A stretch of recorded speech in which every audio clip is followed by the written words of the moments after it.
तो आज की इस वीडियो में हम देखने वाले हैं एरे। पिछले वीडियो में मैंने आपको बताया था पेयर की सारी चीज़ें, पेयर क्या होती है, उसको हम कहाँ यूज़ करते हैं।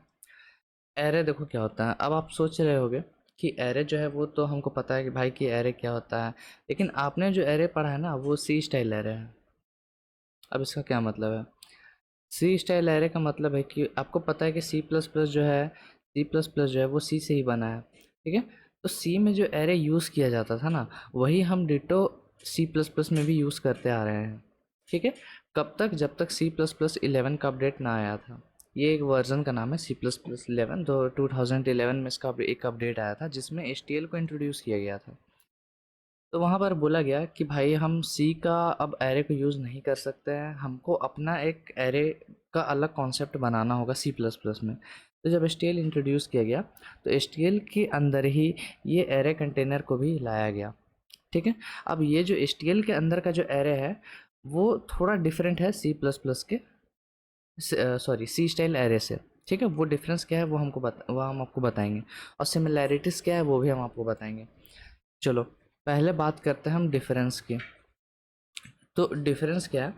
सबसे बड़ा तो ये डिफरेंस है कि अपना जो यहाँ पर सी स्टाइल का जो एरे है, सी स्टाइल मैं बोल रहा हूँ इसका मतलब ये है कि सी स्टाइल का मतलब होता है कि पहले का मतलब, जैसे कि हम आप जैसे नॉर्मल आप सी का एरे जो जानते हो, सी प्लस प्लस का जो नॉर्मल एरे का आप यूसेज जानते हो वो वाला एरे। ठीक है, और जो नया टाइप का एरे बात करेंगे वो हम इसके अंडर बात करेंगे। तो पुराना वाला जो एरे था वो क्या था, अपने साइज़ को नहीं जानता था। ठीक है, सबसे बड़ा डिफरेंस था कि वो अपना साइज़ को नहीं जानता था। इसका क्या मतलब है कि आपको साइज़ कैलकुलेट करना पड़ता था। ठीक है, आपको ये साइज़ को कैलकुलेट करना पड़ता था या यूज़र्स इनपुट लेना पड़ता था। ठीक है, फॉर एग्जांपल अगर आपको 5 लेंथ का एरे बनाना है तो आपको दिमाग में रखना ही होगा हमेशा कि अच्छा ये 5 जो लेंथ का एरे है वो 5 लेंथ का ही है। आपको इसमें भी ध्यान में रखना है। लेकिन हाँ, देखो जब आप फंक्शन में इसको पास करते थे, सी स्टाइल एरे को जब आप फंक्शन में पास करते थे तो आप एरे के साथ साथ उसका साइज़ भी पास करते थे। याद करो। ठीक है, जैसे कि हम यहाँ पर लिखते थे इंट एर, फिर हम कुछ ऐसा देते थे, उसके बाद यहाँ पर ऐसा लिखते थे इंट साइज़। मतलब साइज़ को हम साथ में ही पास करते थे, क्योंकि इसको नहीं पता है कि भाई मेरा खुद का साइज़ क्या है। ठीक है, तो हम अलग से साइज़ पास करते थे इसके लिए। लेकिन सी सी प्लस प्लस वाला जो एच टी एल के अंदर का जो एरे है ना वो अपना साइज़ को जानता है। इसका मतलब आपको बस यहाँ पर इंट एरे पास कर देना है, साइज़ वो अपना जान रहा है कि अच्छा भैया मेरा इतना साइज़ है। ठीक है, इसमें आपको कैलकुलेट वगैरह करने की ज़रूरत नहीं है। सबसे बड़ा डिफरेंस ये है।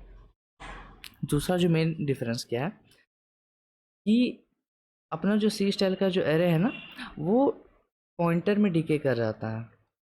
अब इसका क्या मतलब है वो समझो, पॉइंटर में डीके करना। इसका मतलब ये है कि जब भी आप एरे को अपने फंक्शन में पास करते हो तो कभी कभार क्या होता है, उसका डायमेंशन चेंज हो जाता है। जनरली क्या होता है, जब आप एरे को पास करोगे तो वो पॉइंटर में कन्वर्ट हो जाता है उसके पहले लोकेशन में, मतलब एरो ऑफ ज़ीरो का ये पॉइंटर बन जाता है। ठीक है, तो जो कि मेरे को नहीं चाहिए। इससे क्या होता है, कभी कभी दिक्कत आता है, आपको साइज़ अलग बता देगा या आपका आउटपुट सही से नहीं आएगा। ठीक है, तो ये एक बार सर्च करना। ठीक है, ये आपको मैं एज अ होमवर्क दे रहा हूँ। ये सर्च करो कि array being decade into the pointer का क्या मतलब है। ठीक है, आपको मिल जाएगा इंटरनेट पे। तो ये अपना सी प्लस प्लस का जो चीज़ है, जो एरे है वो नहीं होता है। ठीक है, अब यहाँ पर बात करते हैं हम सिमिलैरिटीज़ की। ठीक है, हम यहाँ पर बात करेंगे सिमिलैरिटी की। सिमिलैरिटी क्या है? सबसे पहला जो सिमिलैरिटी है वो है दोनों के दोनों स्टैटिक हैं। इसका मतलब दोनों का जो साइज़ है ना वो end of the day same रहेगा। अगर 5 आपने स्टार्टिंग में रखा है तो वो एंड में ही 5 ही रहेगा। ठीक है, उसके बाद आप यहाँ पर बीच में एलिमेंट इंसर्ट वगैरह का ऑपरेशन जो है वो आप नहीं परफॉर्म कर सकते हो। ठीक है, मतलब इजीली तो नहीं कर सकते हो यार, आपको शिफ्ट वगैरह करना पड़ेगा। इसमें वेक्टर के जैसा नहीं कि खुद से वो शिफ्ट कर देगा, ऐसा कुछ भी सीन नहीं है यहाँ पर। ठीक है, तो इंसर्ट वगैरह का फंक्शन यहाँ पर नहीं लगता है। ठीक है, चलो ये सिमिलैरिटीज़ हो गया और डिफरेंस हो गया।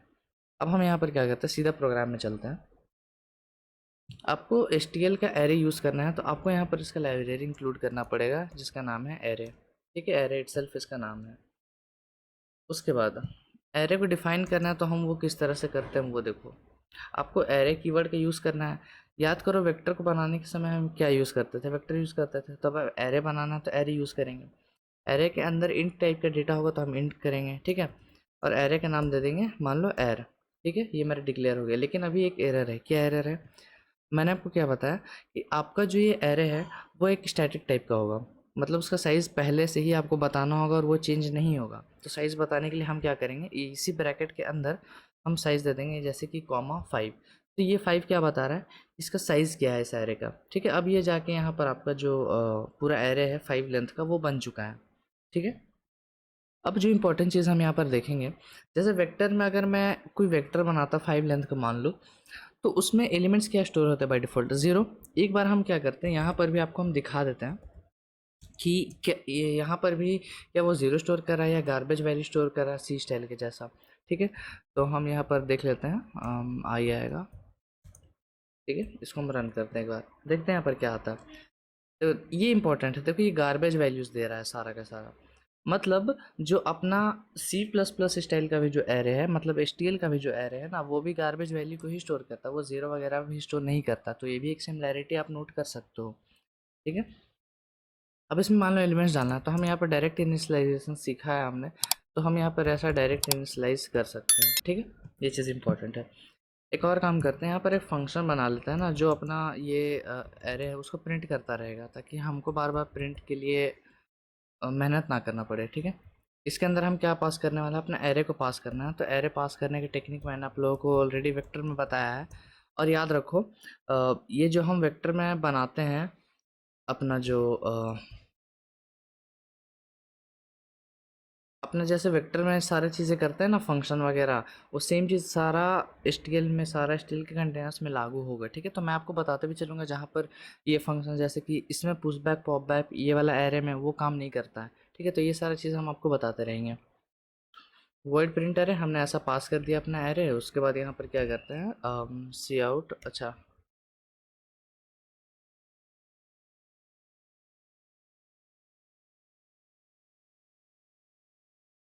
और एक बार क्या करते हैं, इस एरे को पास करके देखते हैं फंक्शन चल रहा है कि नहीं। प्रिंट एरे, और यहाँ पर एर जाएगा आपका। हाँ, बिल्कुल सही तरीके से काम कर रहा है, ठीक है। हमने यहाँ पर पास बाय वैल्यू किया है। आप यहाँ पर पास बाय रेफरेंस वगैरह भी कर सकते हैं, जैसे कि आपने यहाँ पर ये वाला साइन दे दिया, तो भी कोई दिक्कत नहीं होने वाला। सेम तरह से आपका आउटपुट आएगा। बस आपको दोनों में पता है पास बाय वैल्यू या पास बाय रेफरेंस में क्या डिफरेंस है। चलो हम इसको पास बाय रेफरेंस ही छोड़ देते हैं, राइट। चलो, तो ये हमने देखा कि कैसे हम इनपुट कर सकते हैं, मतलब ये डायरेक्ट इनिशियलाइजेशन है, ठीक है। इसका और तरीका क्या हो सकता है, और तरीका यही हो सकता है कि आप यहाँ पर इसको हटा के आप यहाँ पर इसको ऐसा ब्रैकेट में आपने डाल दिया, ठीक है। तो आपको पता है ये लाइन और ये लाइन दोनों सेम काम करता है, ठीक है। ये एक काम हो सकता है, ठीक है। और फिर और क्या हो सकता है कि आप अलग अलग लाइन में करो, वो एक हो सकता है। अलग लाइन में हम कैसे करेंगे, ये हमने एरे बना दिया, फिर हम ऐसा कर सकते हैं, एरे इज इक्वल्स टू 3,4,5,3,1, और ये मान लो मेरा ऐसा नहीं रहता है यहाँ पर, ठीक है। तो ये भी आप कर सकते हो, यहाँ पर इसको हम रन करते हैं, बिल्कुल ये भी आप कर सकते हो, ठीक है, अलग अलग लाइन में। तो अभी फ़िलहाल के लिए हम इसको यहीं पर रखते हैं, तो हटा दें। तो अलग अलग लाइन में भी आप कर सकते हो, ठीक है। तो ये सारा है मेथड मेरा डायरेक्ट इनिशियलाइजेशन का। अब हम बात करेंगे यूज़र इनपुट की। यूज़र इनपुट हम किस तरह से देते हैं। यूज़र इनपुट में क्या है कि एक चीज़ आपका ज़रूरी होने वाला है, वो चीज़ क्या है हम देखेंगे यहाँ पर। मान लो आप देते हो कि पहले तो साइज़ इनपुट लेना पड़ेगा, तो हम यहाँ पर इंट n लेते हैं, और हम यहाँ पर क्या करेंगे, एक मैसेज डिस्प्ले करेंगे कि enter the size of the array, ठीक है। फिर यहाँ पर सी इन कर लेंगे अपना n में। अब एरे बनाना है उस साइज़ का, तो हम कैसे लिखेंगे, एरे इंट कॉमा एन। यहाँ पर एक एरर है, वो क्या है हम आपको बताएंगे। एरे ऑफ 1 रख देते इसका नाम, सपोज कर लो। एरर आगे ऑलरेडी क्या आया वो हम देखेंगे, फिलहाल के लिए अभी आगे समझो यहाँ पर। हाँ, चलो आगे समझते हैं। अब इसमें इनपुट लेना है, तो हम कैसे करेंगे, for int I is equal to 0, I is less than n, I plus plus, फिर सी इन ले लेंगे अपना एर ऑफ आई में, ठीक है। हाँ, ये बिल्कुल इसी तरह से इंडेक्सिंग वगैरह चलता है, तो ये चीज़ हमें से याद रखना है, इंडेक्सिंग वगैरह सेम चलता है इसमें भी। और साथ ही साथ कुछ और वे है इसको एक्सेस कर, मतलब एलिमेंट्स को एक्सेस करने का, वो क्या है वो भी हम यहाँ पर देखेंगे। इसमें अपना एरे को भी पास कर देते हैं। एरर क्या है वो समझो। यहाँ पर देखो, जैसे मैं इस पर जाऊँगा, यहाँ पे अब मेरे को क्या दिखाएगा, expression must have a constant value. इसका मतलब ये जो n आपने यहाँ पर डाला है, यहाँ पर एक कांस्टेंट वैल्यू ही आना चाहिए, ठीक है। अब भाई यहाँ पर कांस्टेंट वैल्यू आएगा, तो इसको हम ऐसे कैसे कर दिया हमने, ठीक है। तो इसको करने के लिए आप यहाँ पर क्या कर सकते हो कि इसमें आप एक तरह से यूज़र साइज़ ले नहीं सकते हो, ठीक है? वो बहुत डिफ़िकल्ट होता है। कैसे देखो, अगर मैं यहाँ पर इसको कांस्टेंट करने के लिए कांस्टेंट यहाँ पर क्यों रहना चाहिए? क्योंकि एरे का साइज़ चेंज नहीं हो सकता है और चूँकि अपने यहाँ पर इंट एन वेरिएबल है, मान लो अगर मैंने यहाँ पर इसके बाद ये जो एन आपने इनपुट दिया है, इसके बाद अगर मैं ऐसा n is equals to n plus 1 कर दूँ, तो फिर क्या गारंटी है कि एरे का साइज़ चेंज नहीं होगा? ठीक है, और एरे का साइज़ तो स्टैटिक रहना चाहिए, इसलिए ये पार्ट जो है वो कांस्टेंट रहना चाहिए। तो उसको करने के लिए आप अगर सोच रहे हो कि यहाँ पर हम कॉन्स्ट लगा दें ऐसा करके, तब भी वो नहीं हो सकता है। क्यों? क्योंकि कॉन्स्ट कीवर्ड का एक क्या बोलते हैं उसको, मतलब स्पेशलिटी है कि वो क्या करता है कि जब भी आप एक वेरिएबल को कांस्टेंट डिक्लेयर करते हो तो आपको उसी समय उसको इनिशियलाइज़ करना रहता है, आप उसको बाद में इनिशियलाइज़ नहीं कर सकते हो। ठीक है, जैसे फॉर एग्जांपल अगर मैं यहाँ पर n इज इक्वल टू 5 देता हूँ और इसको कमेंट में डाल दूँ, मतलब मेरे को अभी इनपुट फिलहाल नहीं चाहिए, तो देखो एरर हट गया। अब यहाँ पर एन आप रख सकते हो क्योंकि एन एक कांस्टेंट टाइप का है। ठीक है, तो ये चीज़ हमेशा याद रखना। तो इससे आपको ये चीज़ समझ में आया कि आप इस एरे का जो प्री डिफाइंड साइज, मतलब यूज़र से अगर आप साइज लेना चाहते हो तो वो आप नहीं कर सकते हो। ठीक है, ये इंपॉर्टेंट है। तो अभी हम इसको यहाँ से हटा दे रहे हैं। इसलिए क्या है कि आप ये जो एरे है इसको हम ज़्यादा यूज़ नहीं करते हैं, इसके जगह पर हम अपना जो है वेक्टर यूज़ करते हैं। ठीक है, क्योंकि भाई फ़ायदा क्या हुआ फिर यूज़र इनपुट का, अगर यूज़र आपको साइज़ ही ना दे पाया एज अ पैरामीटर, ठीक है, मतलब वो बस अब 5 अपना जो वैल्यूज़ है वो बस उसको इनपुट दे पाएगा, साइज़ को तो इनपुट दे नहीं पा रहा है, हम इनपुट दे देते हैं। ठीक है, तो आपको ये चीज़ पता चल गया कि हाँ, अब हम यूज़र से इनपुट साइज़ को तो नहीं ले सकते क्योंकि ये आपका कांस्टेंट ही रहना चाहिए, इसीलिए ये ज़्यादा यूज़ में नहीं आता है। आपको एरे एचटीएल वाला एरे कभी ऐसा यूज़ में नहीं दिखेगा, ठीक है, क्योंकि आप उसमें यूज़र साइज़ नहीं ले सकते हो। यही चीज़ है जिसके वजह से हम इस एरे की जगह पर वेक्टर्स को यूज़ करते हैं। ठीक है, ये रीज़न है। अब चलो, अब यहाँ पर देखते हैं, इसको भी हम फ़िलहाल के लिए इसको कमेंट में डाल देते हैं और ये वाला अपना जो एरे है इसको ले आते हैं अपने प्रोग्राम में। अब यहाँ पर कुछ फंक्शंस देखते हैं इस एरे का जो कि हम परफॉर्म कर सकते हैं। ठीक है, सबसे पहला है आपका ऐड फंक्शन। ऐड फंक्शन क्या करता है, जैसे कि वेक्टर में हमने ऐड का देखा था, वो एक्सेस करता है वैल्यूज़ को। तो अगर मैं यहाँ पर लिखूँ कि C out arr dot eight, आपको पोजीशन मान लो 5th पोजीशन जो कि है नहीं, चलो तो हम 3rd पोजीशन देखते हैं।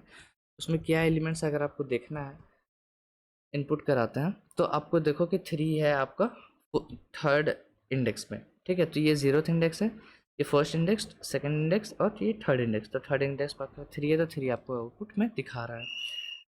इंडेक्सिंग जीरो बेस्ड इंडेक्सिंग ही है, इसमें भी कोई डाउट नहीं है। यहाँ पर आप आउटपुट में भी इसको यूज़ कर सकते हो। आप अगर यहाँ पर ऐसा कुछ करते हो, अभी फ़िलहाल हमने यहाँ पर ऑटो लगाया है तो सही तरीके से काम कर रहा है, लेकिन अगर आपको साइज़ के हिसाब से अगर आपको आउटपुट कराना रहता तो आप किस तरह से कराते हैं, for int I is equals to 0, I less than 5, I plus plus, और यहाँ पर cout arr dot at bracket में आपका आई आ जाता। ठीक है, तो इस तरह से आप यहाँ पर इसको करा सकते हो। और अगर मैं यहाँ पर 5 दूँ जो कि अपना एरे में एरो 5 कुछ है ही नहीं, तो देखो वो क्या आउटपुट देता है। अभी तो 3 था, सेकंड में आपको क्या दिखाता है कि आउट ऑफ रेंज, ये इंपॉर्टेंट है। ठीक है, तो अगर कहीं नोट्स है तो वहाँ पर लिख लो कि अगर आप ऐड फंक्शन यूज़ कर रहे हो, आपने कुछ ऐसा इंडेक्स दिया जो कि आपका एरे का रेंज का बाहर है, तो वो आउट ऑफ रेंज आपको प्रिंट करके दिखाएगा। उसके बाद जो नेक्स्ट फंक्शन है, फंक्शन नहीं बोलेंगे हम, ये ब्रैकेट वाला, ऐसा ऐसा ब्रैकेट वाला जो इंडेक्सिंग है, देखो इस तरह वाला, वो हमने आपको बताया है कि कैसे आप कर सकते हो। अपना एरे का नाम लिखो, ब्रैकेट में उसका इंडेक्स लिख दो, तो वो सही तरीके से काम करता है। ठीक है, तो वो मैंने आपको एक चीज़ ऑलरेडी बता रखी है। अब जो नेक्स्ट फंक्शन हम देखने वाले हैं वो है आपका get function. Get function, get function का फॉर्मेट क्या है वो देखो, हम यहाँ पर करते हैं सी आउट, आपको गेट करना है। ठीक है, तो आप यहाँ पे किस तरह से लिखोगे, आप लिखोगे गेट, फिर ये आपका एरो ब्रैकेट आएगा, मैं इसको एरो ब्रैकेट बोलता हूँ। ठीक है, अगर हम यहाँ पे 4 डाल दें, 4th इंडेक्स में हम देखना चाहते हैं क्या है, और ब्रैकेट में आपको एर पास करना है। ये कुछ इस तरह से, थोड़ा सा इसका अजीब सा इसका सिंटेक्स है। ठीक है, लेकिन हाँ, ये कुछ इसी तरह से काम करता है। कैसे करना है, आपको गेट फंक्शन का यूज़ करना है। ये एरो ब्रैकेट जो आता है इसके अंदर आपको इंडेक्स डालना है कि किस इंडेक्स की वैल्यू को आप एक्सेस करना चाहते हो, और ये जो स्मॉल ब्रैकेट है इसमें आपको अपना एरे का नाम डालना है। तो किस कुछ इस तरह से इसका सिंटेक्स, इसको अगर हम रन करें तो यहाँ पर देखो ये 1 दिखाता है, जो कि देखो यहाँ पर 4th इंडेक्स पे 1 है। ठीक है, अगर हम यहाँ पर 5 का देखना चाहें आर लिखा गया 5 का देखना चाहें तो इसमें भी आपको एरर दिखा देगा। ठीक है, एरर दिखाएगा, इसका मतलब ये है कि index is out of bound. ये आपको एरर दिखाएगा, index is out of bound. मतलब ये जो इंडेक्स है आपका इस मतलब 0 से 4 का बॉन्ड है उसके बीच में नहीं है, उसके बाहर का है। तो ये चीज़ याद रखना, ये आउट ऑफ बाउंड एरर बताता है। चलो, तो ये आपको कुछ दिख गया, कुछ ऐसा इसका यूज़ है। और ये चीज़ याद रखना हमेशा, ये जो गेट फंक्शन है ना, वो अपना एरे का फंक्शन नहीं है। एरे का फंक्शन बोलने का मतलब ये है कि मेंबर फंक्शन नहीं है, एरे का ओरिजिनल नहीं है। ये किसका है? ये टप्पल के आता है। ये जो गेट फंक्शन है वो ओरिजिनल टप्पल का है। तो टप्पल का ये जो फंक्शन है गेट, वो ओवरलोडेड है अपना इस एरे एरे के लिए भी। ठीक है, तो किसी किसी कंपाइलर में हो सकता है आपको ये गेट में एरर बताए, और अगर एरर बताता है तो आप यहाँ पर क्या करना कि एक लाइब्रेरी इंक्लूड कर लेना, इंक्लूड टप्पल। ठीक है, क्योंकि ये टप्पल का ही एक पार्ट है अपना गेट। तो आप अगर टप्पल इंक्लूड कर लोगे तो फिर शायद आपको गेट एरर ना बताए। हो सकता है किसी किसी कंपाइलर में, सब में नहीं होता, जैसे मेरे में एरर नहीं बताया। ठीक है, मान लो बताएगा तो आप टप्पल इंक्लूड कर लेना। नेक्स्ट जो इम्पोर्टेंट फंक्शन है वो है front end back, front end back function functions. ठीक है, ये क्या करता है, आपका फर्स्ट एलिमेंट और फ्रंट क्या करेगा, आपका फर्स्ट एलिमेंट निकाल के देगा, और फर्स्ट क्या करेगा, आपका लास्ट एलिमेंट निकाल के देगा। सॉरी सॉरी सॉरी, एलिमेंट नहीं निकाल के देगा, फर्स्ट एलिमेंट का रेफरेंस आपको निकाल के देता है। ठीक है, और बैक फंक्शंस क्या करेगा, लास्ट एलिमेंट का रेफरेंस आपको निकाल के देगा। इसका मतलब क्या है, याद करो, वेक्टर जब हमने किया था तो किसी कोई कोई फंक्शन क्या करता था, वहाँ जो फ्रंट और बैक था, फ्रंट और बैक तो नहीं, लेकिन कोई कोई फंक्शंस थे जो आइटरेटर रिटर्न करते थे। ठीक है, आइटरेटर रिटर्न करते थे आपके कोई अगर कोई एलिमेंट का आइटरेटर रिटर्न करते थे। ठीक है, तो वहाँ पर जैसे वो आइटरेटर रिटर्न कर रहा था, यहाँ पर वो रेफरेंस रिटर्न करेगा। ठीक है, और रेफरेंस के बारे में अगर आपने नहीं पढ़ा है तो मेरे मेरे चैनल में ऑलरेडी पढ़ा हुआ है। रेफरेंस का जो वीडियो है सी प्लस प्लस वाले सीरीज़ में, वहाँ पर आप जाके देख सकते हो कि रेफरेंस का मतलब क्या होता है।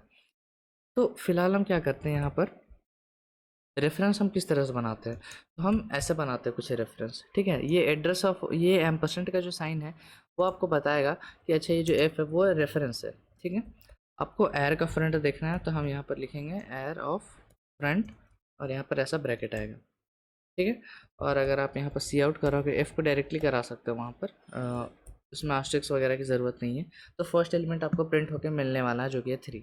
देख लें यहाँ पर 3 आपका फर्स्ट एलिमेंट है। उसी तरह अगर आपको बैक का देखना है तो इसका नाम हम चेंज कर देते हैं, इसको बी कर देते हैं, और यहाँ पर इसको बैक कर देते हैं। ठीक है, इसको रन करते हैं तो 1 दिखाएगा। देखो, बैक में 1 दिखाया और फ्रंट में 3 बताया। और आप चाहते हो कि हम इसका वैल्यू को चेंज कर दें तो वो भी आप कर सकते हो। आप यहाँ पर ए में आप डायरेक्टली अगर ऐसा ए इज इक्वल्स टू अगर हम 4 करते तो क्या होगा, एरे में, अच्छा ए तो नहीं है ना, एफ है नाम अपना। अच्छा, इस ये जो फ्रंट वाले वेरिएबल इसका नाम एफ है, तो एफ इज इक्वल्स टू हमने 4 किया तो इससे क्या होगा, ये चेंज होकर 4 बन जाएगा। ठीक है, अगर मैं फिर से इस एरे को प्रिंट कराऊँ तो देखना फर्स्ट एलिमेंट आपका 4 बनने वाला है। प्रिंट एरे, और एरे को पास कर देता है तो देखना अभी आपको एरे में जो फर्स्ट एलिमेंट है वो 4 बन गया। 3 था पहले, यहाँ पर देखो 3 था, वो 4 बन गया। तो ओरिजिनल में चेंज हुआ, बिल्कुल चेंज हुआ। क्यों? क्योंकि ये जो एफ है वो आपका रेफरेंस है, और रेफरेंस का ये प्रॉपर्टी है, वो रेफरेंस क्या करता है, एक तरह से वो अलग नाम ही हुआ सेम चीज़ का। ठीक है, तो सेम चीज़ ही है तो नाम चेंज हो जा रहा है, तो ऑलरेडी आपका वो वैल्यू है वो भी चेंज हो जाएगी। ठीक है, तो रेफरेंस का एक प्रॉपर्टी है, आप जाकर वीडियो देख लेना तो आपको समझ में आएगा कि ये चीज़ जो है वो बिल्कुल वैलिड है। उसी तरह बैक को अगर आप चेंज करना चाहते हो तो बी की मदद से आप कर सकते हो। तो फिलहाल हम इसको कमेंट में रखते हैं। उसके बाद हमने आपको साइज़ एंड मैक्स साइज़ के बारे में बताया था। मैक्स साइज़ भी एक फंक्शन होता है जो हमने ऑलरेडी अपना वेक्टर में देख रखा है। तो वेक्टर में मैक्स साइज़ और साइज़ दोनों का अलग अलग काम का है। ठीक है, सॉरी, कैपेसिटी और साइज़ का अलग अलग काम था। यहाँ पर जो है मैक्स साइज़ है, इसका मतलब मैक्स साइज़ क्या बताता है कि आपका जो एरे है वो कितना मैक्स एलिमेंट को स्टोर कर सकता है। तो एयर डॉट साइज़ लिखो या एयर डॉट मैक्स साइज़ लिखो, दोनों का आउटपुट सेम आता है। ठीक है, चाहे आप साइज़ चेंज करो या ना करो, और साइज़ तो ऑलरेडी चेंज होने से रहा। ठीक है, और यहाँ पर एयर डॉट मैक्स साइज़ कर लेते हैं। ठीक है, और चूंकि ये फंक्शन है, एरर इसलिए बता रहे हैं क्योंकि यहाँ पर लास्ट में एक ब्रैकेट आता है। चलो, साइज़ जो है ऑलरेडी प्री डिफाइंड है, तो इसमें कोई दिक्कत नहीं है। साइज़ और मैक्स साइज़ दोनों का दोनों सेम आने वाला है। तो ये तो फंक्शन भाई बेकार का फंक्शन हो गया, इसको ध्यान मत देना उतना, ठीक है। नेक्स्ट जो मेरा फंक्शन है वो है स्वैप फंक्शन। स्वैप फंक्शन क्या करता है कि दो एरे के वैल्यूज़ को स्वैप कर देता है। और इम्पॉर्टेंट चीज़ ये है कि उस एरे का जो दो एरे का वैल्यूज़ को आप स्वैप करना चाहते हो, उन दोनों का साइज़ और डेटा टाइप सेम होना चाहिए, ठीक है। अभी हम यहाँ पर क्या करते हैं, दो एरे बनाते हैं और दोनों का साइज़ सेम रहना चाहिए।